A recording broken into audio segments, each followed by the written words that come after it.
Shalom, Tuhan Yesus sedang berkati. Firman Tuhan pada hari ini, Minggu, tanggal 24 Agustus 2025, yang saya mendalam firman Tuhan, Kisah Para Rasul 20 ayat yang pertama, hingga ayat yang ke-38. Demikianlah firman Tuhan. Setelah reda keributan itu, Paulus memanggil murid-murid dan menguatkan hati mereka. Dan sesudah minta diri, ia berangkat ke Makedonia. Ayat yang ke-38. Mereka sangat berduka cita, terlebih-lebih karena ia katakan bahwa mereka tidak akan melihat mukanya lagi, lalu mereka mengantar dia ke kapal. Demikianlah firman Tuhan.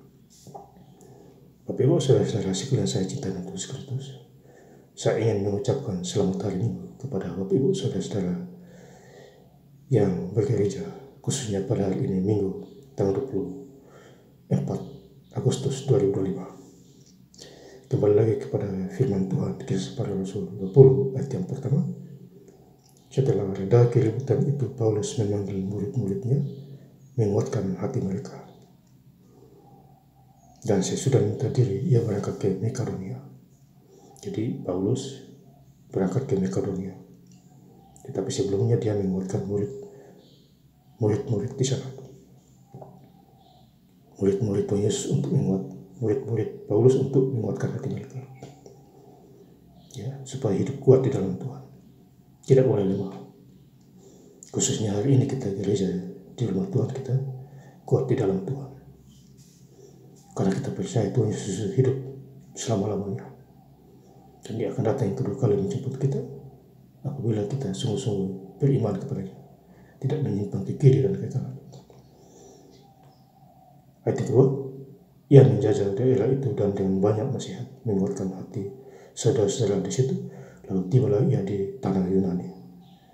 Jadi tibalah di tanah Yunani lagi Paulus. Tentu penginjilan berjalan lancar.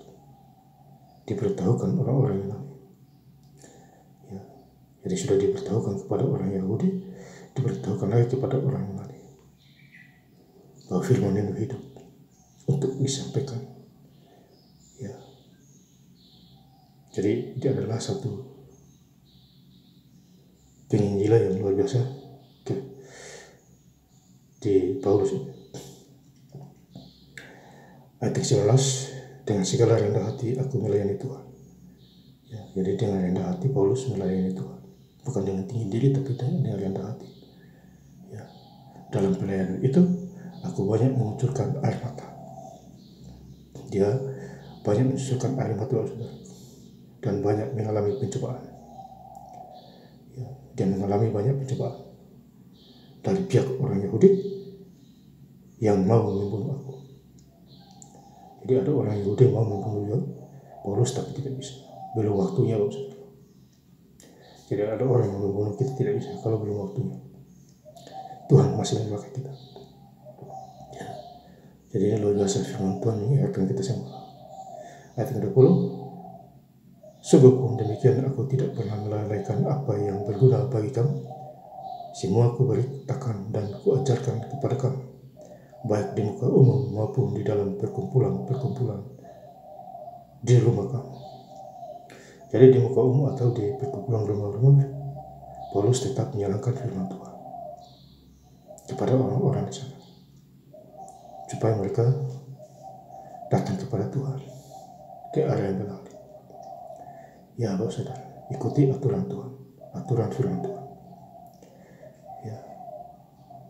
Ayat 21, aku senantiasa bersakti kepada orang-orang Yahudi dan orang-orang Yunani supaya mereka bertobat kepada Allah dan percaya kepada Tuhan kita Yesus Kristus. Jadi orang Yahudi dan orang Yunani ini, ya, Paulus kasih ingat mereka, bertobatlah, ya, dan percaya kepada Tuhan kita Yesus Kristus. Ya. Jadi ini penginjilan untuk mereka bertobat. Makanya Matius 3 ayat yang kedua, bertobatlah sebab kerajaan Allah sudah dekat. Ya. Ini berkaitan dengan Kisah Para Rasul 20 ayat 21. Aku senantiasa bersaksi kepada orang-orang Yahudi dan orang-orang Yunani, supaya mereka bertobat kepada Allah dan percaya kepada Tuhan kita Yesus Kristus. Jadi intinya ada kesadaran mau bertobat, supaya terhindar dari kecelakaan maut, kematian. Diselamatkan oleh Tuhan Yesus. Ayat yang ke-27, Kisah Para Rasul 20 ayat yang ke-27. Sebab aku tidak lalai memberitakan seluruh maksud Allah kepadamu. Jadi Paulus ini tidak lalai, tidak capek untuk memberitakan seluruh maksud Allah kepadamu. Jadi apa yang difirmankan Tuhan kepada Paulus disampaikan, baik orang Yahudi maupun orang Yunani.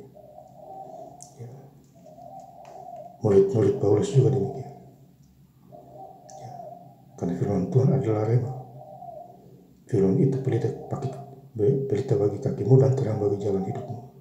Mazmur 119 ayat 105. Saudara-saudara, kemudian di ayat 35, Kisah Para Rasul 20 ayat 35. Dalam segala sesuatu telah aku berikan contoh kepada kamu, bahwa dengan bekerja demikian kita harus membantu orang-orang yang lemah dan harus mengingat perkataan Tuhan Yesus, sebab ia sendiri telah mengatakan adalah lebih berbahagia memberi daripada menerima. Jadi kita lebih berbahagia memberi daripada menerima. Beri, nanti Tuhan balas kita berlipat ganda. Jangan takut. Semakin kita memberi, semakin kita diberkati Tuhan. Semakin kita kikir pelit, kita tidak diberkati Tuhan. Malah sakit penyakit datang menimpa kita.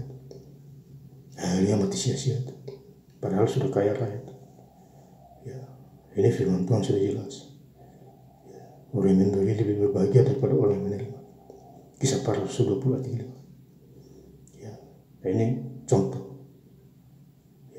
Contoh yang Tuhan berikan kepada kita.